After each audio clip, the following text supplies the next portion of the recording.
Got that right? Okay. Let's see here. They were constructing a drainage system in the basement. As part of the process, they jackhammered the concrete floor. Okay, around the perimeter.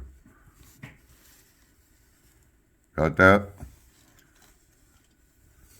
After the floor was broken up and removed, they further excavated down, probably dug down 1 foot to install the drainage system.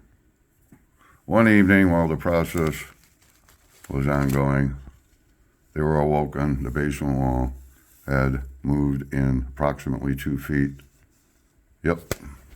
Don't tell me there's no risk in when you take out the basement floor, idiots.